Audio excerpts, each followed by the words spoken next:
Assalamualaikum teman-teman, selamat berjumpa lagi dengan saya Abdul Rahman dan masih tetap di channel Abdul Rahman ya. Dan masih tetap juga mengupas tentang seputaran gangguan asam lambung dan anestesi psikosomatis. Nah, di sesi kali ini saya akan share video tentang bagaimana cara melatih pola pikir biar tidak selalu teringat dengan kematian gitu teman-teman ya. Karena jujur ya, untuk orang-orang yang terkena gangguan asam lambung dan anestesi psikosomatis, setiap harinya itu selalu teringat dengan kematian atau hal-hal yang berbahaya. Nah itu teman-teman, makanya bagi teman-teman yang sekarang sedang mengalami hal tersebut, kemudian penasaran bagaimana cara melatih pola pikir kita itu biar tidak selalu teringat dengan yang namanya kematian, tolong tonton videonya sampai habis, jangan di skip biar kalian nanti mengerti, biar kalian nanti paham, dan ketika mengerti dan paham kalian bisa menanganinya dengan mudah. Nah itu teman-teman, makanya tolong tonton videonya sampai habis, jangan di skip. Dan kemudian seperti biasa ya, bagi teman-teman yang baru bergabung, kalau seandainya kalian mau bertanya tentang seputaran gangguan asam lambung dan anestesi psikosomatis, alangkah baiknya kalian tonton dulu video-video saya sebelumnya, karena untuk seputaran gangguan asam lambung dan anestesi psikosomatis semuanya sudah saya share ya. Dari mulai cerita saya yang terkena gangguan asam lambung dan anestesi psikosomatis, kemudian merasakan 1001 macam sensasi yang sangat tidak nyaman, itu sudah di-share. Dan kemudian bagaimana cara menangani setiap sensasi yang hadir, itu juga sudah di-share. Nah makanya biar lebih jelas, biar lebih detail, alangkah baiknya kalian tonton dulu video-video saya sebelumnya. Nah itu teman-teman ya. Dan kemudian bagi teman-teman yang baru bergabung juga, seperti biasa juga, kalau seandainya kalian belum subscribe channelnya, mohon videonya itu di subscribe dulu, karena untuk subscribe itu tidak memerlukan biaya, tidak memerlukan pendaftaran. Jadi subscribe itu adalah hal yang sangat mudah sekali bagi teman-teman lakukan ya. Jadi teman-teman itu cukup memijit saja tulisan subscribe. Biar kenapa? Jujur ya, biar videonya itu cepat berkembang dengan baik. Dan kalau seandainya videonya itu berkembang dengan baik, sudah barang tentu itu akan menambah semangat tersendiri buat saya untuk terus nge-share tentang seputaran gangguan asam lambung dan anestesi psikosomatis ini terhadap kalian.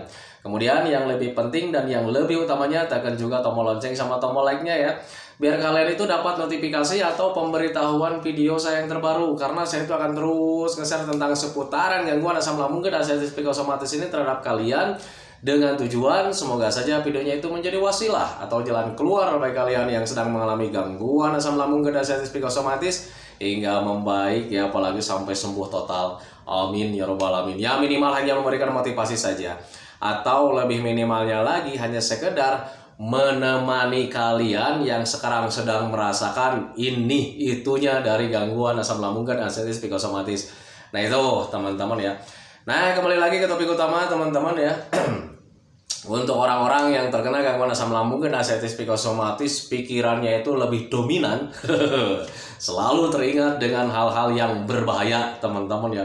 Tentang kematian lah, sudah pasti itu teman-teman ya. Kemudian selalu berandai-andai tentang penyakit-penyakit yang berbahaya, sudah pasti itu juga gitu teman-teman ya. Nah kenapa orang-orang yang terkena gangguan asam lambung dan anestesi psikosomatis itu selalu mengalami hal seperti itu teman-teman ya? Karena ada mental yang terganggu di situ teman-teman ya. Sementara kita itu orang-orang yang terkena gangguan asam lambung dan anestesi psikosomatis harus bisa menghindari pemikiran-pemikiran seperti itu teman-teman ya. Karena pemikiran-pemikiran seperti itu bisa memperhambat proses pemulihan teman-teman. Tetapi sialnya untuk saat ini, sebelum membaik dari gangguan asam lambung dan anestesi psikosomatis, pikirannya itu selalu melayang-layang kemana-mana gitu teman-teman, tentang kematian lah, tentang penyakit-penyakit yang berbahaya lah.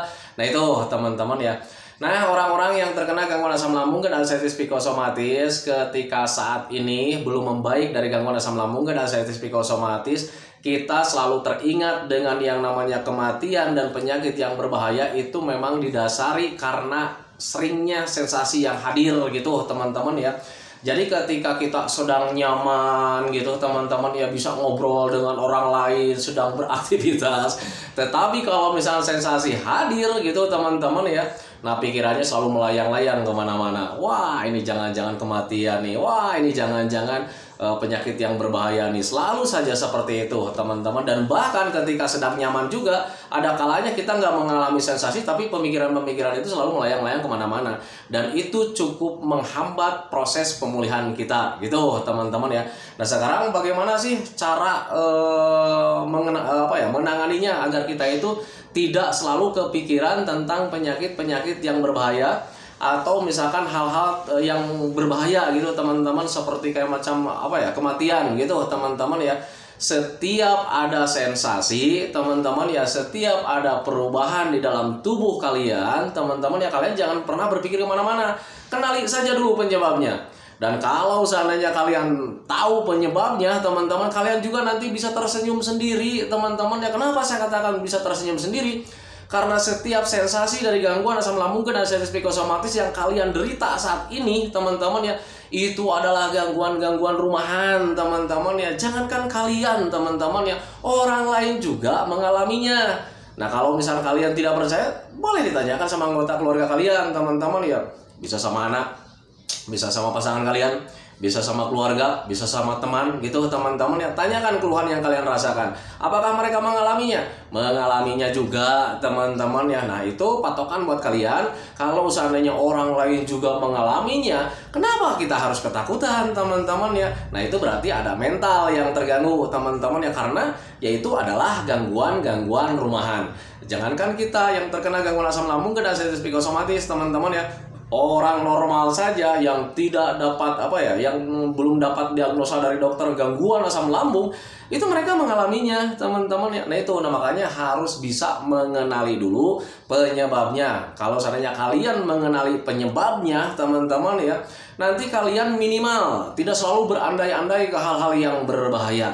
Nah itu teman-teman ya, ada kembung, kalau seandainya kalian tahu penyebabnya, oh ini masih kembung nih ya, mungkin karena pencernaannya belum membaik gitu teman-teman ya, ada gas yang berlebih di sana. Dan ketika kalian berpikir wajar seperti itu, kalian tidak mengalami ketakutan teman-teman ya, tidak selalu berpikir tentang hal-hal yang berbahaya, tidak selalu berpikir tentang mendekati kematian itu teman-teman ya.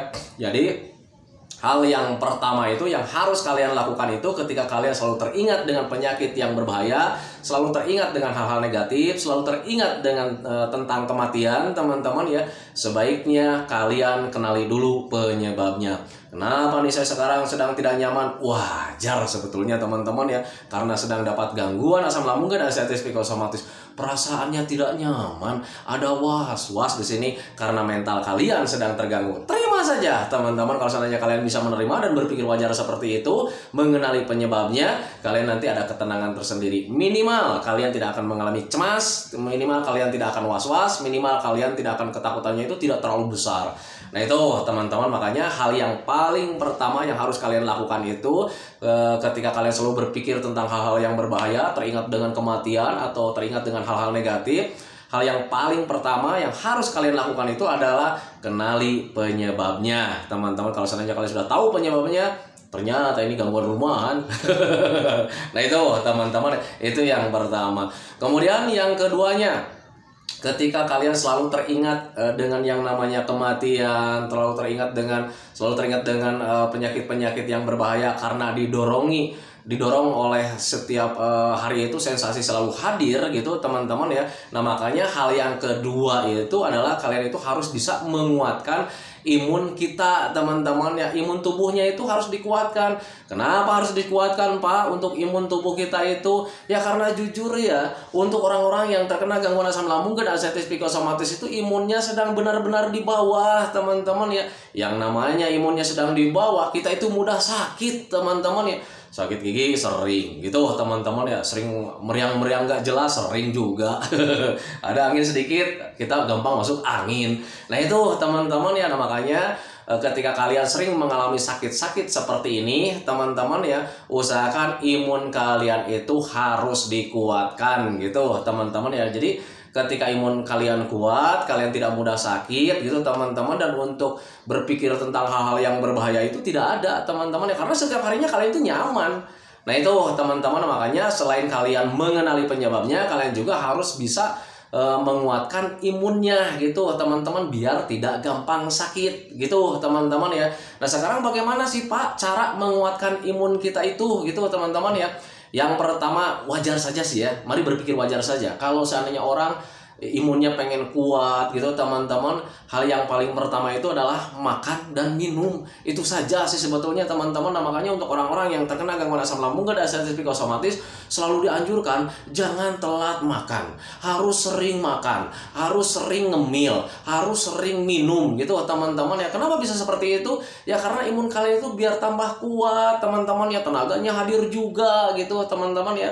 Nah, makanya untuk orang-orang yang terkena gangguan asam lambung dan sensitif psikosomatis ketika sekarang nih merasa imunnya sedang bobrok gitu teman-teman ya, perkuat lagi imunnya dengan cara seperti apa? Yang pertama, makan dan minum gitu teman-teman. Dan untuk minum itu harus minimal 8 gelas dalam sehari, jangan sampai kurang. Untuk minum itu sebetulnya disesuaikan dengan berat badan teman-teman. Tetapi kalau misalnya kalian toh sulit ya menimbang-nimbang, Pak di rumah itu saya nggak ada timbangan gitu teman-teman ya, ya udah nggak apa-apa, minimal 8 gelas dalam sehari aja, jangan sampai kurang. Tapi Pak takutnya nanti berlebihan. Kalau seandainya berlebihan minum, apakah ada efek sampingnya? Ada teman-teman ya, efek samping untuk lebih minum itu ada teman-teman ya. Apa itu efek sampingnya? Sering kencing saja teman-teman. Dan kemudian ketika kita sering kencing gara-gara sering minum ketika terkena gangguan asam lambung dan sensitif psikosomatis, menurut saya itu sangat bagus sekali teman-teman ya. Kenapa saya katakan sangat bagus? Karena bisa membantu mendetok racun-racun yang ada dalam tubuh kita. Nah itu teman-teman, makanya jangan takut banyak minum.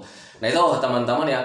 Nah, untuk menguatkan imun kita itu selain dari makan dan minumnya, yang keduanya kita juga harus rajin olahraga gitu teman-teman ya. Jadi olahraganya yang cukup gitu teman-teman ya.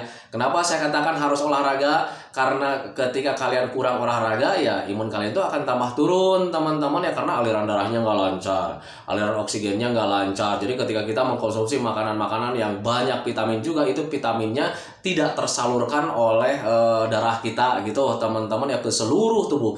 Nah, makanya usahakan gimana caranya supaya aliran darah dan oksigennya itu tetap lancar teman-teman ya. Dengan cara seperti apa? Ya olahraga saja teman-teman ya. Segampang itu sih sebetulnya gitu teman-teman ya, untuk menguatkan imun kita gitu teman-teman ya.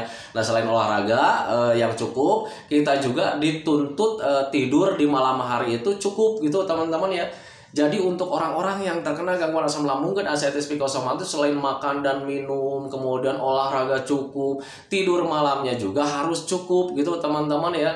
Kenapa orang-orang yang terkena gangguan asam lambung dan sensitif psikosomatis itu harus tidur di malam harinya itu harus cukup gitu teman-teman ya.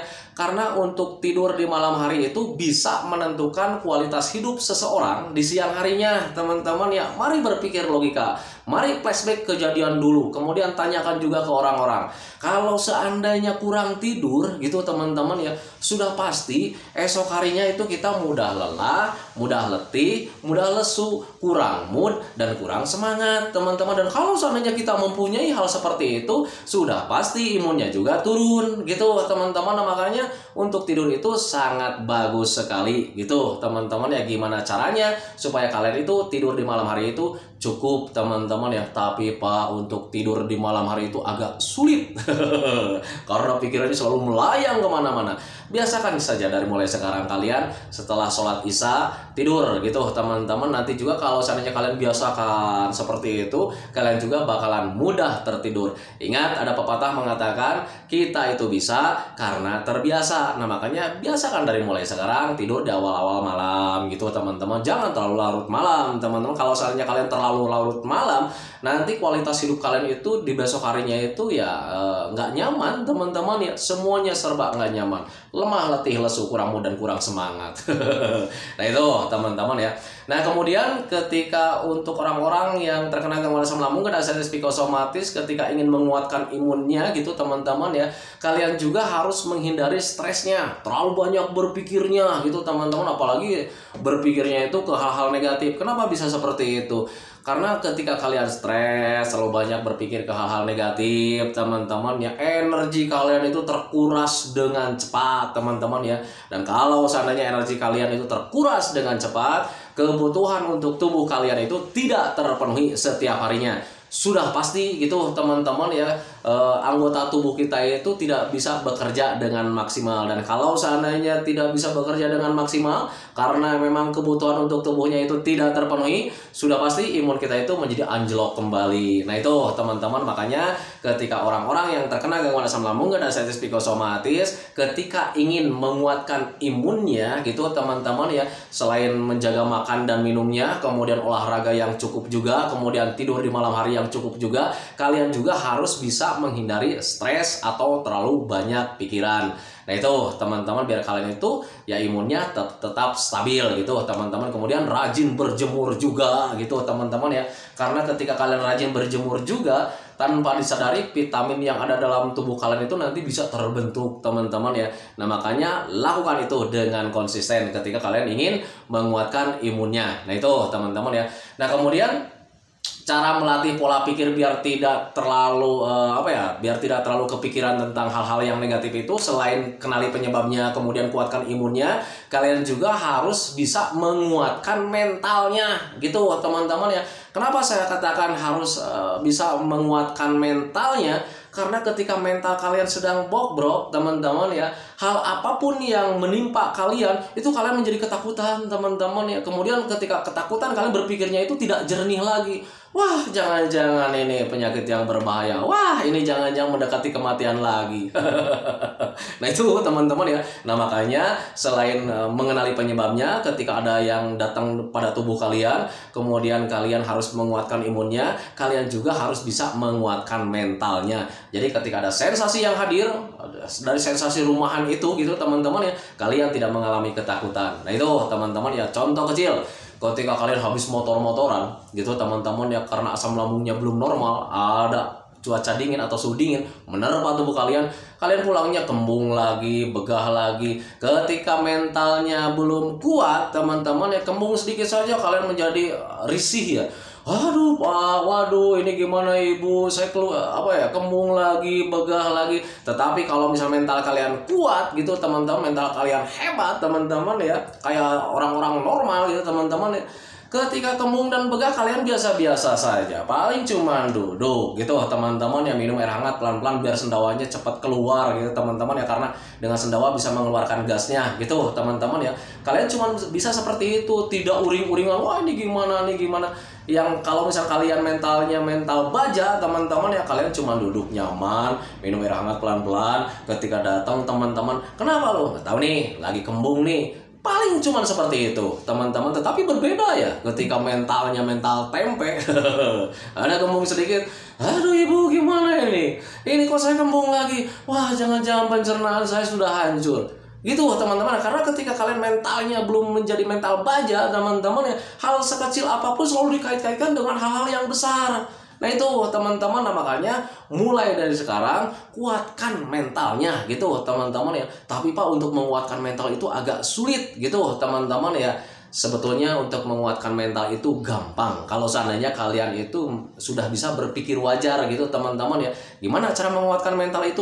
Membiasakan diri terhadap hal-hal positif teman-teman ya. Nanti juga mental tumbuh dengan sendirinya teman-teman ya. Nah caranya gimana Pak? Caranya sering melakukan hobi-hobi yang menyenangkan. Nah itu teman-teman, ketika kalian melakukan hobi-hobi yang menyenangkan gitu teman-teman ya, ketika terus melakukan hobi-hobi yang menyenangkan, ada sensasi sedikit saja kalian itu cuek teman-teman, karena teralihkan dengan hal-hal yang menyenangkan. Ketakutan itu kalah dengan hal-hal yang menyenangkan. Wah ada kembung sedikit nih, jadi bukan berpikir tentang ketakutan lagi, karena kalian mulai menyenangi di situ, akhirnya dipaksakan juga. Nah itu teman-teman, makanya harus mulai membiasakan diri dari mulai sekarang gitu teman-teman ya, sering melakukan hobi-hobi yang menyenangkan. Nah kemudian melakukan hobi-hobi yang menyenangkan itu banyak cara dan banyak ragamnya gitu teman-teman ya. Dari mulai kegiatan, mulai dari sekarang itu kalian harus mencari kegiatan-kegiatan yang menyenangkan. Kemudian bisa dengan penglihatan gitu teman-teman. Mulai dari sekarang itu kalian usahakan harus bisa melihat yang menyenangkan teman-teman ya. Contoh kecil, melihat pemandangan, kemudian melihat yang asri-asri teman-teman ya, seperti itu teman-teman ya. Kemudian ketika kalian ingin melatih mental itu bisa juga dari pendengaran teman-teman ya. Usahakan dari mulai sekarang itu kalian mendengarkan yang baik-baik teman-teman ya, jangan mendengarkan yang buruk-buruk. Hati-hati loh, si itu juga asam lambungnya parah, bisa menyebabkan kematian, tambah bobrok mental kalian teman-teman ya. Nah itu, nah makanya usahakan dari mulai sekarang itu pendengaran kalian itu harus dialihkan dengan hal-hal yang menyenangkan. Apapun yang kalian lakukan, apapun yang kalian lihat, apapun yang kalian dengar, itu harus yang menyenangkan untuk melatih mentalnya teman-teman ya. Dan ketika kalian nanti semuanya serba terlatih teman-teman ke hal-hal yang menyenangkan, kalian mendengarkan kabar-kabar buruk juga kalian cuek teman-teman ya, karena sudah terlatih dengan hal-hal yang menyenangkan teman-teman ya. Ketika kalian sering mendengarkan asam lambung itu tidak berbahaya, asam lambung itu bisa sembuh total, tanpa diapa-apain juga kalian bakalan sembuh total. Kalau seandainya kalian selalu mendengarkan hal-hal seperti itu, nanti ketika orang lain bilang, hati-hati lu, asam lambung menyebabkan kematian, paling juga larinya lu ngejitak orang tersebut. Nah itu teman-teman ya, hati-hati lu kalau ngomong asam lambung itu nggak berbahaya, cuek kan di situ kalian. Nah itu teman-teman, karena apa? Karena sudah terlatih teman-teman ya. Nah makanya untuk orang-orang yang terkena gangguan asam lambung dan asam psikosomatis, mulai dari sekarang kalian itu gimana caranya harus mental itu harus ditumbuhkan lagi, kuatkan mental kalian lagi gitu teman-teman. Dengan cara seperti apa? Banyak caranya gitu teman-teman ya. Bisa dari dengan kegiatan, bisa dengan penglihatan, bisa dengan pendengaran gitu teman-teman ya. Dengan catatan apapun yang terjadi ketika kalian melakukan kegiatan, ketika kalian melakukan penglihatan, ketika kalian melakukan pendengarkan, harus yang baik-baik, harus yang positif-positif, harus yang bisa membuat menyenangkan. Nah itu teman-teman, makanya pahami saja ke sana. Nah itu teman-teman ya. Nah itu teman-teman ya, video dari saya tentang seputaran cara melatih pola pikir biar tidak selalu teringat dengan hal-hal yang buruk-buruk gitu teman-teman ya. Alangkah baiknya kalian, saya ulang lagi ya, alangkah baiknya kalian itu yang pertama mengenali dulu penyebabnya ketika ada sensasi yang hadir gitu teman-teman ya. Karena ketika kalian mengenali penyebabnya, kalian nanti tersenyum sendiri, ternyata ini penyebabnya seperti ini toh, karena ternyata ini gangguan rumahan toh. Nah itu teman-teman, jadi tidak berpikir ke hal-hal yang negatif. Itu yang pertama, kenali saja dulu penyebabnya. Nah kemudian yang kedua, gimana caranya imun kalian itu supaya kuat gitu teman-teman. Kuatkan imun kalian gitu teman-teman, biar kalian itu tidak mudah sakit, tidak mudah terserang gangguan-gangguan rumahan yang lainnya, kayak macam sakit gigi, meriang, panas dingin gitu teman-teman ya. Kemudian pening kayak macam begitu. Nah itu teman-teman ya, makanya kuatkan imun kalian dengan cara seperti apa? Sering makan, sering minum, sering olahraga, sering tidur malam cukup gitu teman-teman. Hindari stresnya, seperti itu teman-teman ya. Nah kemudian selain menguatkan imun, kita juga dituntut untuk menguatkan mental gitu teman-teman, biar kalian itu tidak terlalu ketakutan. Nah itu teman-teman ya, itu tip dari saya ketika dulu saat terkena gangguan asam lambung dan asam psikosomatis, dan cara itu sangat membantu sekali buat saya pribadi teman-teman ya. Cara itu membuat saya itu tambah hebat, tambah kuat gitu teman-teman, alhamdulillah. Nah itu teman-teman ya.